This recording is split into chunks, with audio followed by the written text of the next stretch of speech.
This video was recorded in front of a live virtual audience.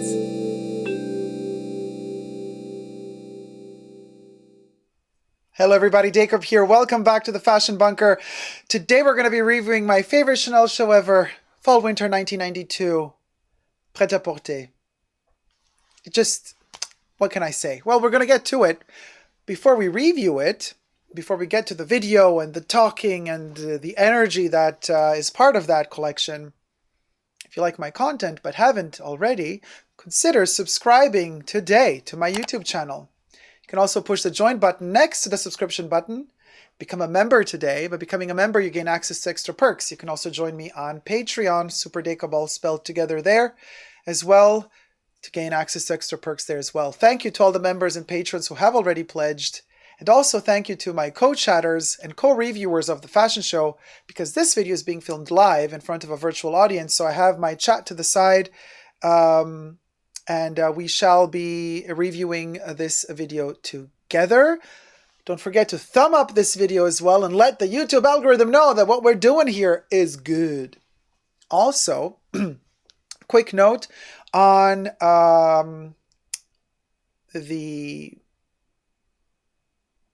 what you might call it. I forgot the name. Where I got the video from. Fair use. Oh, fair use terminology. I always forget the fair use claim. So fair use. This video will be reviewed for educational purposes. And it comes from a fashion channel. The music, however, is changed. I have taken music that is copyright free. It is not the original music from the fashion show. So this review of this video falls under fair use. All right, alrighty, you guys. Now that we've cleared it all up and thumbed up the video and subscribed to the channel, we're gonna review the show together. Let's hit it. Oh, Chanel Boutique. This is how they described their Pret-à-Porter range. It had the boutique, the pieces had the boutique written on the actual label of the clothes. Autumn Winter 1992 from the Fashion Channel. Backstage, they're about to go on the runway. Oh my gosh. Claudia Schiffer opens the show. She used to open a lot of Chanel shows back in the day. Karl was obsessed with her, and we are obsessed with her still today. Linda right behind. Now, lambskin, darling. We are opening up with lambskin. Chanel Fall Winter 1991 was that motorcycle chicks leather going on. This is a further development of that. We're not that much into that style anymore, but we're mixing it with more other styles. Those sunglasses are very iconic. That is the short chain on top and on the side. There are going to be 3 iconic sunglass moments in this collection. The first one we've already seen. We're going to get to the other ones pretty soon. There they are again, chained on the front and on the side. Lambskin ensembles, the skirt, the jacket, and then on top of that we have a cashmere cardigan type of jacket. Very interesting layering we have never seen since, actually. That was a one-off.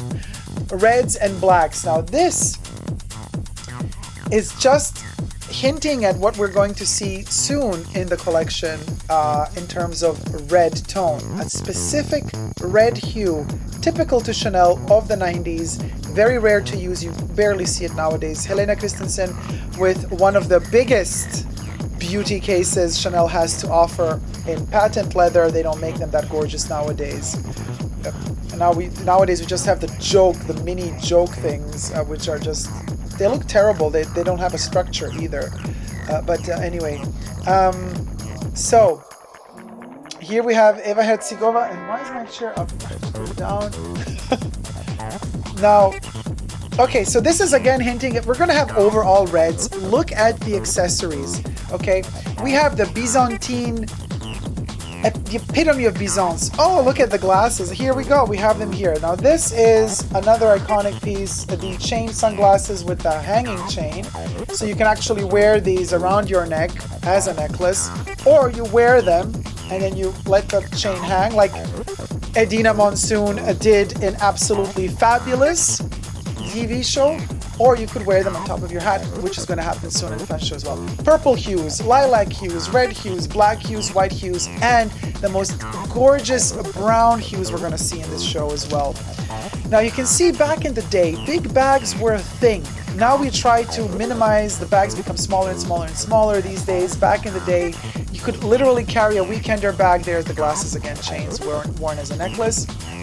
You could wear a weekender bag as a shopping tote just to go out and about the city. Strutting down the runway, which was the city for you. Those eyes, oh, killer eyes, killer eyes. Layering, texturing, you know, accessories back then, gold, 24 karat gold plated. You see how she's wearing these sunglasses on top of her hat, and then the gold chain literally just hangs on top. I mean, I'm not going to wear it now, I have too much makeup on, but that's the idea.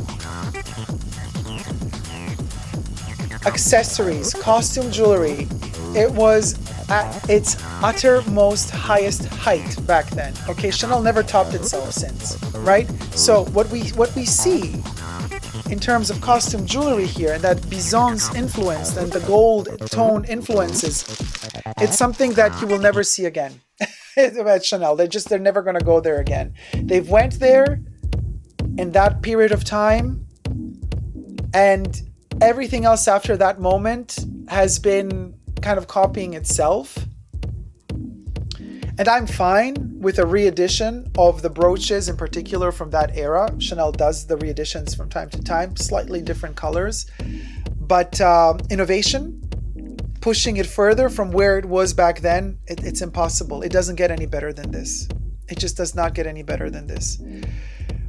Fascinating also to note that the hues utilized in more of the darker tones have these golden trims in lame, or could be some other synthetic material. Direct callback to the disco era of the 70s or early 80s, the opulence, the pomp and circumstance of the 80s brought into the 90s, but these are the early 90s. Now, that pair of sunglasses that this lady is wearing, these are of the 3 chain sunglasses, these are the most rare and elusive of the 3, most difficult to find, where the chain surrounds the entire frontal frame lenses of the shades. Gold in a stretch spandex material seems to be the word du jour in this case. Check out the maxi bags back in the day, how the top flap would be very short at the top. Today the maxis, the top flap covers almost the entire bag, goes all the way to the bottom. Back then, the flap would stop slightly above midway of the bag. Also very indicative element detail that showcases you also from which time period the bag was, also very important when authenticating. This chain is everything. Now notice how I'm talking a lot about accessories here. The costume jewelry is really what makes this collection pop. If you strip them off away from all the costume jewelry, right, the sunglasses, the clothes alone don't cut it always, okay? There is something about the costume jewelry of Chanel to be said here, that it really, really brings to life this collection. So, in fact, you're going to notice in pieces like this one, for example, where the hat is the only accessory that really is doing the work. The rest is just a toned down countryside, country life, brown hued tweed mixed with wool and cashmere, which I personally am living for, but I am aware of the fact that these are perhaps not the most poppiest of colors, but it is very, very, very indicative of Karl understanding Coco's past and heritage and her connection in particular to the British countryside. Coco was very connected to Britain, so she loved these almost British gentleman suits, jackets to go hunting, and it was all about the brown hues. And I know a lot of people don't like brown, but I live for brown. And also Chanel is not implementing brown that often in its collections anymore, unfortunately, because exactly this type of hunter brown, I call it, with a bit of mossy green added to the mix is just to die for. And very quintessentially Chanel, despite the fact that a lot of people are going to tell you they prefer the poppy colors that Lagerfeld used for Chanel that made him also very famous, you know, the pinks, the bubblegum pinks, all of the acid greens. To me, this is more Chanel than those acidy colors. This is a modern day Chanel. This tailored suit in tweed with the cashmere sweater, with the cashmere cardigan, what am I talking about? Cashmere stole hanging behind her to wrap yourself around in the humid weather. That is very, very Chanel. Now, of course, Lagerfeld added his dominatrix touch by adding these really tight lambskin leather pieces underneath the gorgeous opulent tweed jackets, which is a typical Karl layering and creates a visual that is what makes Karl a genius in this case, because he does combine classic Chanel with modern day Chanel. But is it comfortable to wear? Probably not. You know, leather is quite cold to the touch, so if you're wearing a full-on ensemble in leather, you're gonna feel kind of cold at the beginning until it heats up, and then you put wool on top of that. Not the best in terms of comfort, but visually very editorial and beautiful to see. The green emerald hues combined with the black and navy colors to die for. Especially in combination with the 90s hairdos. Just amazing. So these sunglasses, right? You see, they kind of steal the show in this collection. They keep popping up and you keep seeing them. They're very heavy, actually. It's a very, very heavy piece. And they are the symbol of that show. Now, this particular bag, I had the opportunity once to purchase it, but I opted not, vintage, obviously, not new. It's enormous. It aged well, though. It's a particular quality of lambskin leather they had back then. Supple, soft, but it endures a lifetime. Again, a little bit of this is kind of a dominatrix meets a Gestapo type of chic, which I'm not really living for, but the severity and the strictness of it is not that bad, all in all. Red variation of it, much better. Florals in the hair, the camellia, or is it a gardenia kind of mix? No, it's a camellia. And Linda is living for... Now, I'm also living for corsets and white shirts underneath, the oversized white shirts underneath tight corsets. So the corset brings it all in and you got this opulent white fluff on top.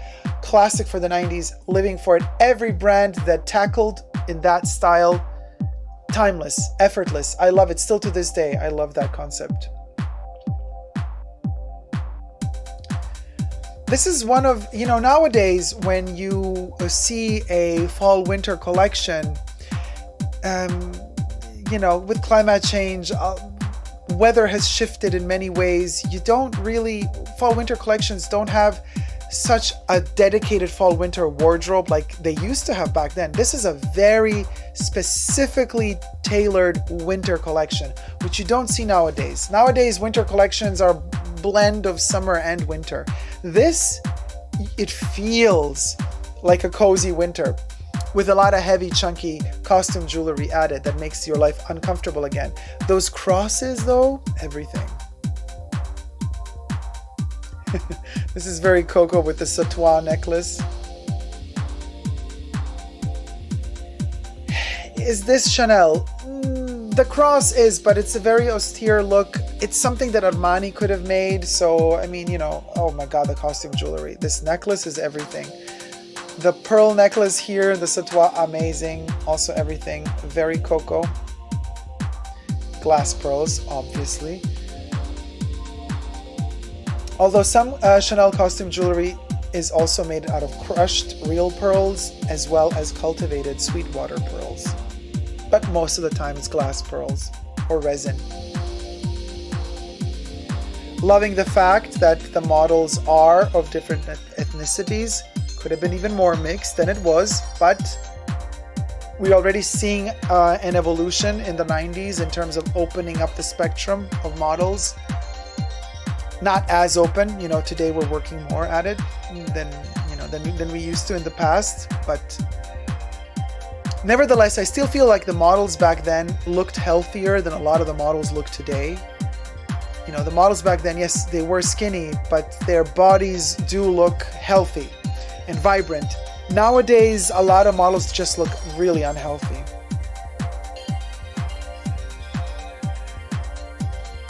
The 2-row button is also very, very typical military influence within Chanel's style.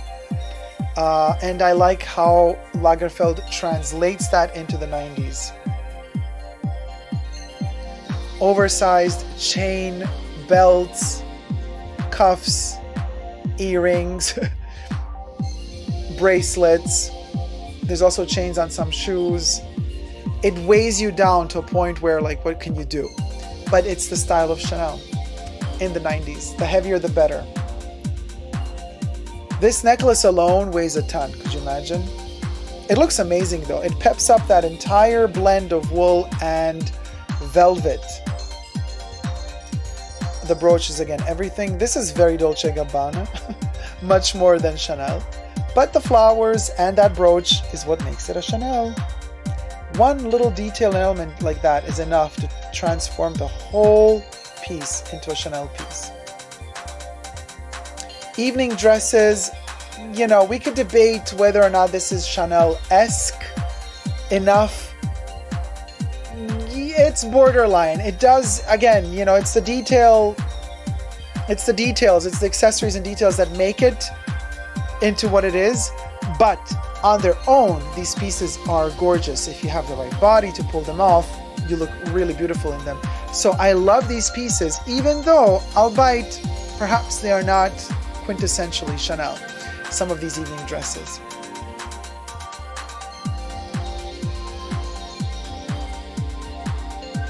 You know, this is Karl still, by that time, he was at Chanel for 9 years already.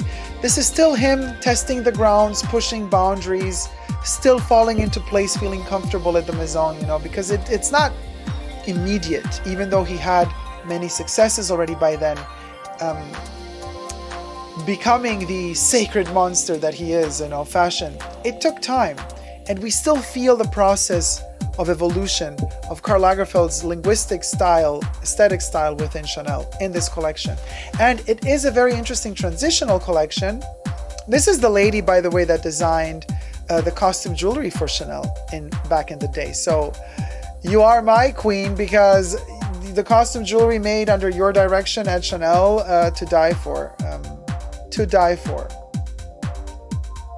And it's so cute that they let her, you know, walk the runway. And of course she was bedazzled with all the costume jewelry that she designed. Cuffs upon cuffs upon cuffs. A lot of black with gold. Claudia is very happy. A lot of character. Look at the happiness that models showed and exuded back in the day on the runway. They were allowed to have character. They were allowed to laugh, to smile, to enjoy themselves. And this is something vital if you want to pull off almost caricatures of a style on the runway. So meaning a lot of these pieces are caricatures of what Chanel pieces would look like from the past. And to pull that off, you need strong charactered models to hit the runway, because otherwise it all turns into a joke. But because they have such a strong character, it never turned into a joke. It remained something elevated, fun, whimsical, but you respected it. You know, nobody disrespected this collection. It's like this thing is everything. This collection is so powerful. Reason also for being so powerful, because a lot of these pieces are not so typical, what you would say typical Chanel, you know.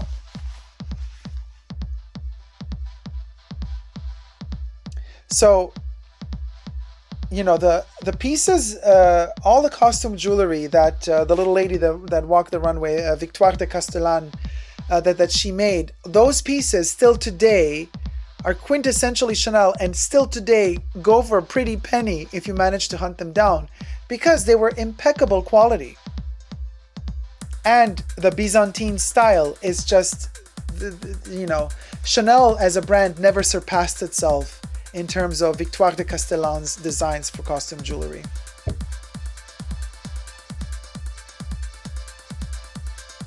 Loving the shots behind the scenes.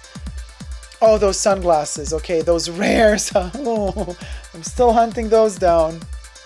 Oh, man. These totes that would transform into the ugliness that today is a Deauville tote. I can't stand those Deauville totes. They just look so cheap today. But those were much better back then. There was more quality to them. More substance, I would say.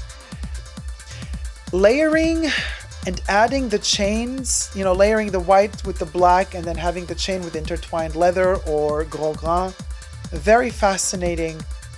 Not sure how comfortable it is to wear, but very fascinating nevertheless. Claudia Schiffer with a bib. A Chanel bib, you guys. Who doesn't want to wear a Chanel bib? I do.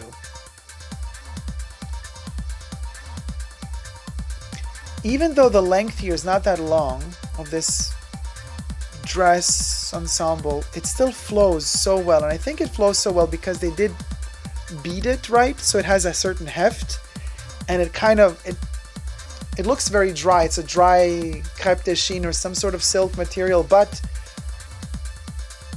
with added weight really makes it almost look like the movement is of a wet garment, even though the garment looks dry. Loving how it flows. See how that one belt transforms the whole look?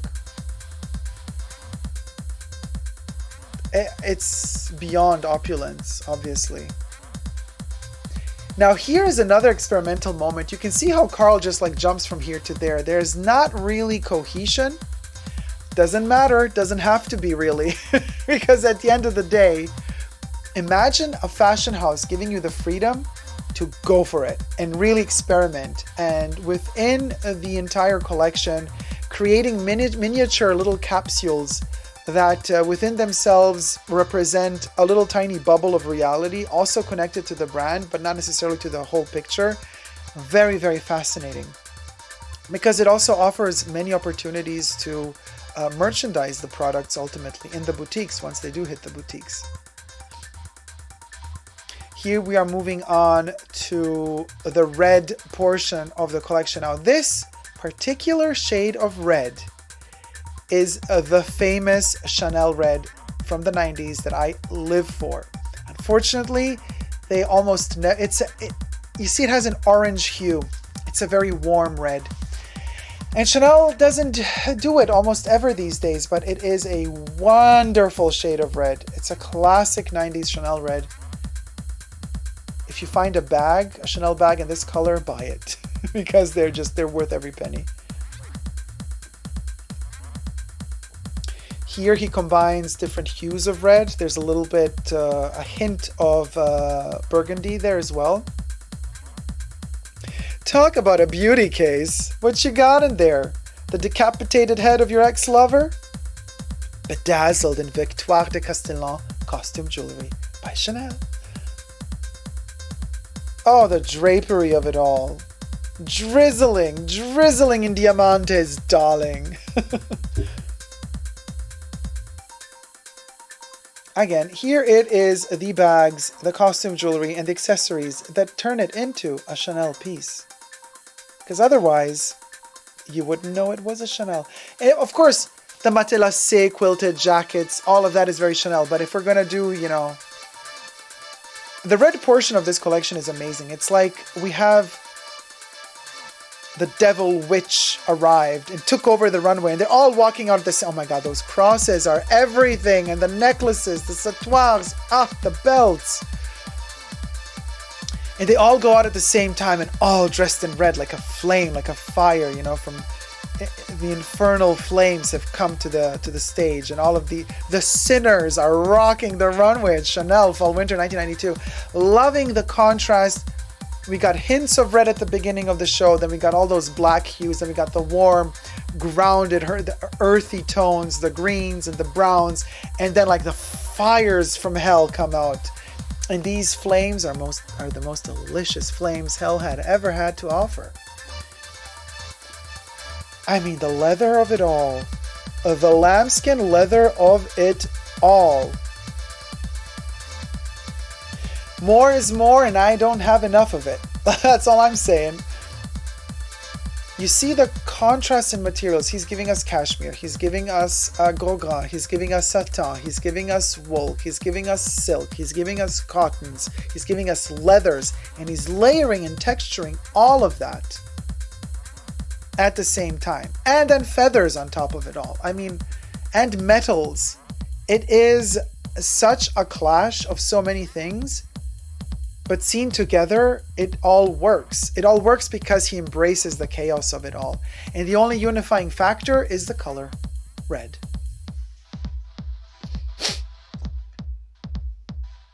This is so fascinating. This is right about the time when Dior came out with Hypnotic Poison. So red was a real color back then. This was that type of red. Oh, we got a boxing moment there. You know, Karl loves his boxers. He would go many decades later into making the collaboration with Louis Vuitton. He made his whole boxing set, remember? With the boxing gloves and the hanging thing to punch, the punch bag. Karl loves his boxing, I guess. Look at all of these little devils running on the runway all dressed in red. It's just beyond. And the victory is there, you know, yay, we win. And here he goes, Karl pushing his way through. He's like, hey, move away, bitches. I'm the star of the show. Did you see how he shoved away the model? Yeah, Karl, we know. You're the king. Always and forever, the king. Look what I got for you guys. The actual lookbook catalog from 1992. With Claudia Schiffer. Karl shot Claudia in Berlin, Germany, for this particular gorgeous and divine lookbook. So we're just going to go quickly through it. The quality of the paper is amazing. And of the print as well. You know, Karl really, really lived for his paper quality, print quality in books. And this is an interesting historical thing to note because the photos were taken in Berlin, in an empty Berlin. This is shortly after the fall of the wall of Berlin. Karl flew over with Claudia Schiffer to Berlin to shoot most of the looks of that collection. You can see what I was telling you when we were on the runway, the earthy tones, the grounded earthy tones, almost the hunter look. It's divine. This is what Chanel is to me. This is very, very coco. And I love the contrast of like that kind of, you know, very like countryside girl going hunting. But the hair is like a Barbarella. Wonderful contrast. Here we have the black hues, the mix between velvets, leathers, wools, and metals. Here we got some green and some red going on as well. And that, look at that travel suitcase in red down there. The one that I almost purchased but then didn't. Look at the double C's on Claudia's boots, to die for. Yeah, very Brigitte Bardot inspired lookbook. I mean, you guys. I mean, does it get any better than this? I don't think it does. Wonderful photos. It's just such a time machine traveling back in time to 1992. Post Berlin Wall. Berlin. I mean, this is gorgeous. And the darkness, the juxtaposition that he did between light and dark, there's something very eerie about it in this empty city, almost like a ghost town through which Claudia walks. On a gray day, almost like a rainy gray day. And the only color in this gray world is the red that she brings with her Chanel pieces. Here are the chain sunglasses that have the chain all around the lens and frame. Super rare. Here they are, right there. I mean, Claudia Schiffer, to die for. Remember the gold pieces that hit the runway? Here we have them worn by Claudia at the Opera House. right there. That's the look.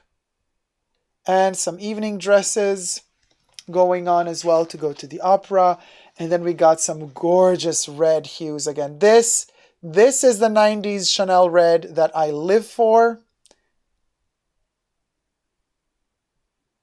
Soak it all in. Soak it all in because this is, oh my gosh. On the runway, this didn't look very Chanel-esque, but in real life, I mean, on this photo, it does convince me. We do, again, it's the accessories for me. The accessories turn this into a Chanel. This is very Chanel, even without any accessory, but this, anyway, still divine. Oh, close-ups of 90s Chanel bags, a clutch or a baguette or a pochette from the 90s, a shoe, and we got a silk scarf and a couple of brooches with wheat. And that's a very famous foulard that is often replicated, so be careful when you find this particular print because it's a very popular one. This one takes my breath away. Costume jewelry close-up. Are you ready for this? I mean, it doesn't get any sweeter than this, you guys. Look at that. Well, first of all, this velvet and this lambskin bag, already on the photo, you could smell it, how supple and gorgeous it reflects the light. Yeah, it just doesn't get much better than this, you guys. And here is, to end it, the lambskin beauty case in black lambskin, I mean, with golden handle. The perfection and the cut of this piece. Chanel doesn't do it like this anymore. Nobody does. That perfection, you can't reach it anymore. You can't. This is where it was at. This is why I live for Chanel, you know. And also these whimsical pieces. Like, let me get to your comments. This was my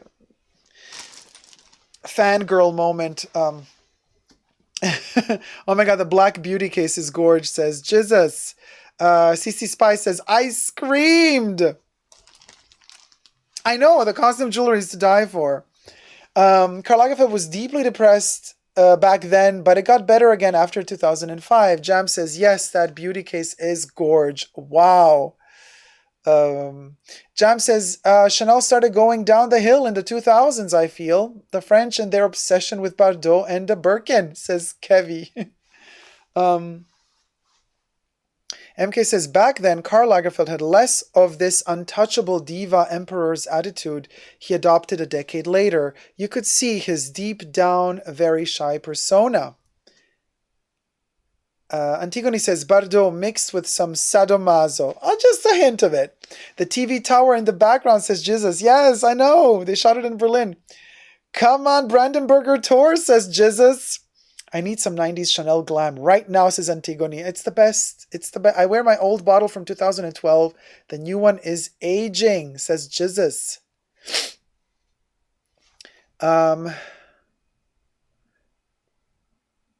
Audrey says, the models also look like they are really enjoying themselves.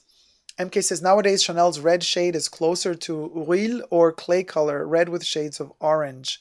Jack says, oh my god, this red is making my heart race in love. I know, it's the best red in the world.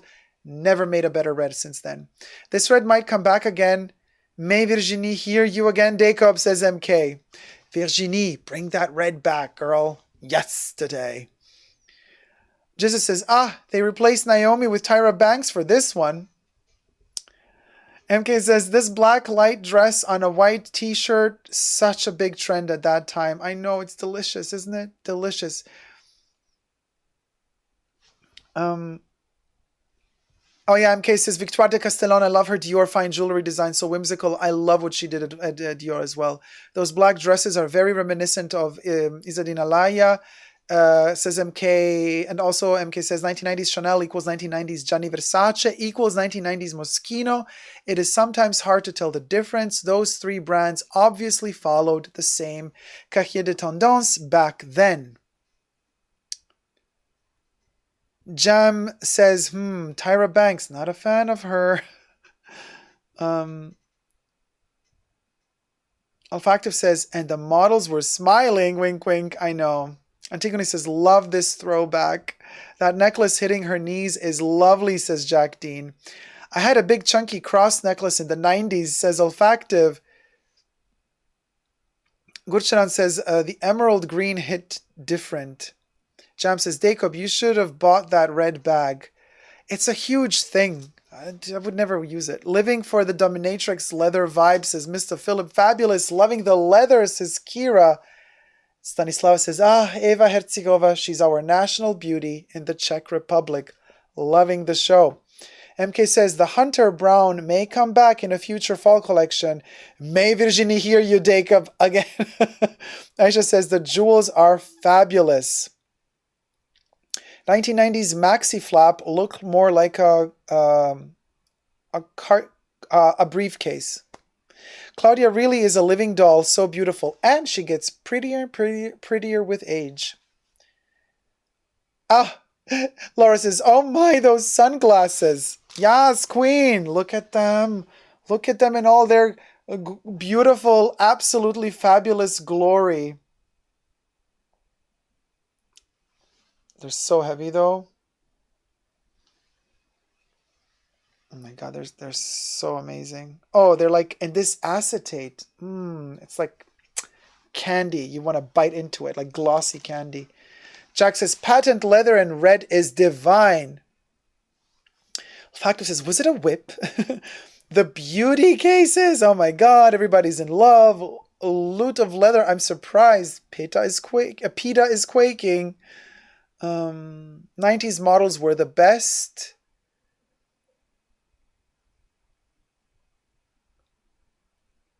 And stunning. Laura says, stunning. The Czech Hunters.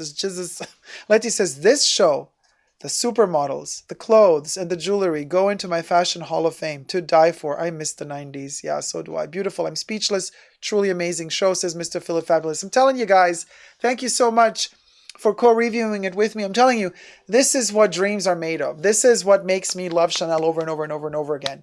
Because even what they produce today, every time I remember the 90s Chanel, and every time I remember this particular show, and every time I look at these glasses, and every time I look at the catalog. I also have the glasses with the short chain, just the chain on the side here, but I didn't take it out for this video from the archives. Every time I look at all of this, every time I look at the substance of it, the heft, the quality of it, just the amount of effort that went into designing these pieces. I mean, man, we're never going to see this again. You guys, we just won't. And in a way, I'm also happy that we won't, because it's just going to remain even more beautiful then. You know, the memory of it is just so intoxicatingly mesmerizing that you don't need to redo anything. Just keep going the way you are, evolving, and have these beautiful memories to live off of, you know, from time to time. Because the quality is great. Like, once you hunt down a piece like this, it's forever. If you don't break it, it's something that, you know, back then, things were made to last.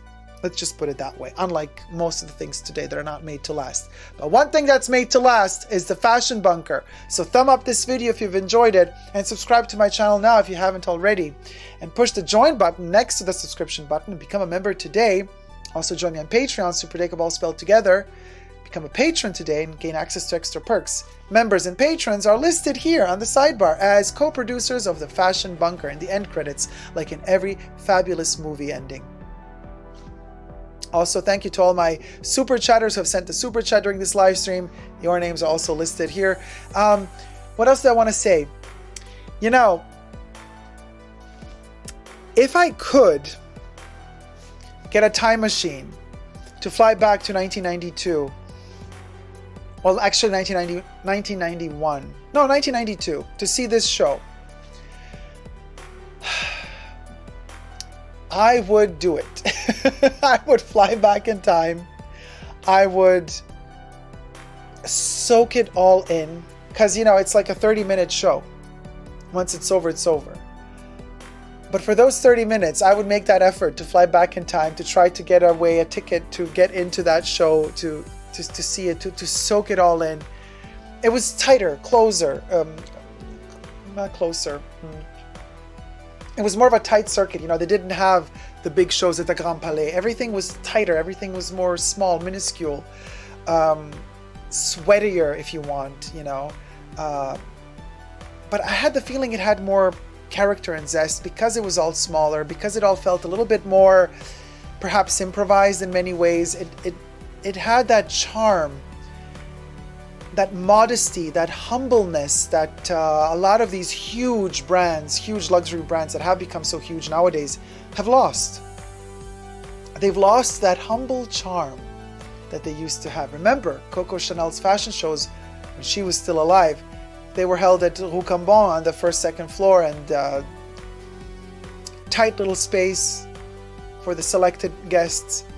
People were smoking, you know, it was a different, it was a humble atmosphere.